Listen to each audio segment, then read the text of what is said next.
Hello दोस्तों, welcome to Afreen Hindi कहानियाँ।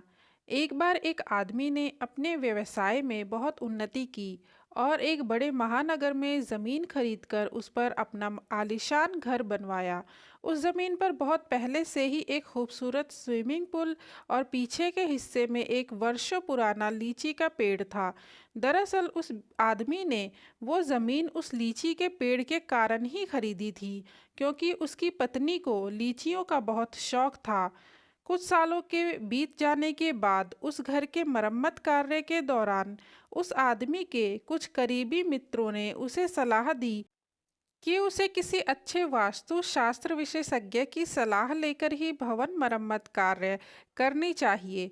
हालांकि उस व्यक्ति को ऐसी किसी भी बातों पर बिल्कुल भी यकीन नहीं था, फिर भी मित्रों का मान सम्मान रखने के लिए उसने उनकी बात मान ली और एक नामी वास्तुशास्त्री को अपने घर आमंत्रित किया। अगले दिन उस आदमी ने वास्तुशास्त्री को हवाई अड्डे से लिया। दोनों ने शहर के नामी रेस्टोरेंट में खाना खाया और उसके बाद वो आदमी उन्हें अपनी कार में लेकर अपने घर की ओर रवाना हुआ। पूरे रास्ते जब भी कोई कार उन्हें ओवरटेक करने की कोशिश करती, वो उससे आगे निकलने के लिए आसानी से रास्ता दे देते।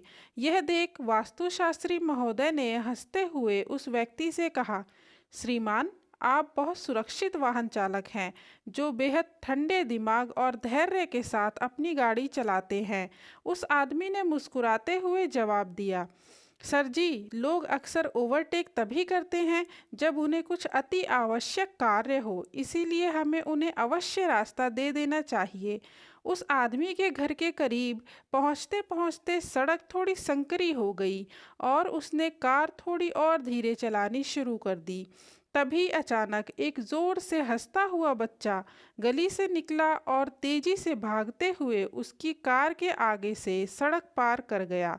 वो आदमी उसी गति से चलते हुए उस गली की ओर देखता रहा, जैसे वो किसी का इंतजार कर रहा हो।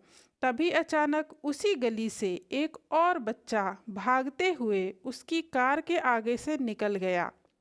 शायद पहले बच्चे का पीछा करते हुए दूसरा बच्चा उसके पीछे भाग रहा था। वास्तुशास्त्री जी ने हैरान होते हुए उस आदमी से पूछा, श्रीमान, आपको कैसे पता कि कोई दूसरा बच्चा भी भागते हुए निकलेगा, जिसके लिए आप अपनी गाड़ी धीरे धीरे चला रहे थे? उस आदमी ने बड़े सहज स्वभाव से उत्तर दिया, महोदय, बच्चे अक्सर खेलते हुए एक दूसरे के पीछे भाग रहे होते हैं और इस बात पर विश्वास करना संभव ही नहीं कि कोई बच्चा बिना अपने किसी साथी के ऐसी शरारत और भागदौड़ कर रहा हो। वास्तुशास्त्री इस बात पर बहुत जोर से हंसे और कहा कि आप निस्संदेह बहुत सुलझे हुए शांत व्यक्ति हैं। घर के बाहर पहुंचकर दोनों कार से उतरे। तभी अचानक घर के पीछे की ओर से कुछ पक्षी बहुत तेजी से उड़ते नजर आए। वह नज़ारा देखकर उस आदमी ने वास्तुशास्त्री जी से कहा कि यदि उन्हें बुरा ना लगे तो क्या हम दोनों कुछ देर तक यहाँ इंतज़ार कर सकते हैं। अचरज में पड़े वास्तुशास्त्री ने इसका कारण जानना चाहा तो उस आदमी ने कहा कि संभवतः कुछ बच्चे पेड़ से लीचियां चुरा रहे होंगे और उनके अचानक पहुंचने से डर के मारे बच्चों में भगदड़ मच जाए, जिसके कारण पेड़ से गिरकर किसी बच्चे को चोट भी लग सकती है।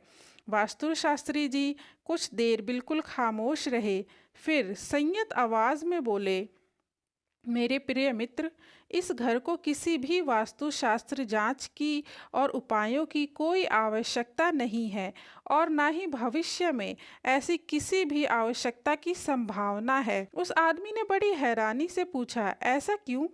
वास्तुशास्त्री जी ने कहा, श्रीमान, जहां आप जैसे प्रचंड धैर्यवान व आसपास के लोगों की भलाई सोचने वाला व्यक्ति विद्यमान हो, तो स्थान वास्तुशास्त्र नियमों के अनुसार निसंदेह स्वयं ही बहुत पवित्र, सुखदायी, फलदायी होगा।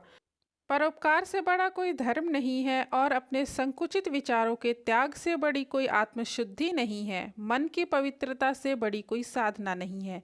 तो देखा दोस्तों, आपने इस प्यारी सी कहानी ने हमें कितना प्यारा संदेश दिया है।